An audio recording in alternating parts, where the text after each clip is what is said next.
CM YS Jagan అమలు చేసిన సంక్షేమ పథకాలే తాము ఏ నియోజకవర్గం నుంచైనా పోటీ చేసిన ప్రజలు గెలిపిస్తారని మంత్రి ఆదిమూలపు సురేష్ ధీమా వ్యక్తం చేశారు. కొండెపిలో రాజకీయ చైతన్యం తెస్తామన్నారు.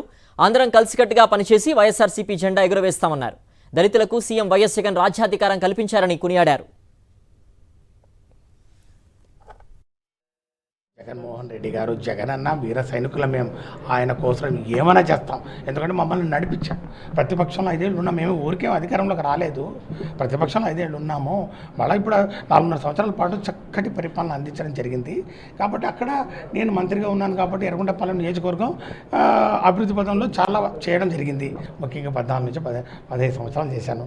మధ్యలో 2 సంవత్సరాలు మరి డేవిడ్ రాజని అప్పుడు గెలిపిస్తే ఆయన పార్టీ ఫిరాయించిన పరిస్థితుల్లో కూడా నేను సంతనూతలపాడు ఎమ్మెల్యేగా ఉండి కూడా ఎర్రగొండపాలెం నియోజకవర్గ ఇన్ఛార్జిగా మా నాయకుడు నాకు గొప్ప అవకాశాన్ని, దళితుల్ని ఏ విధంగా మీరు కూడా సమర్థులే, మీకు కూడా రాజకీయం తెలుసు, మిమ్మల్ని కూడా రాజ్యాధికారం వైపు అడుగులు వేస్తూ నేను తీసుకుపోతాను అని చెప్పడానికి గొప్ప ఉదాహరణ నేనే.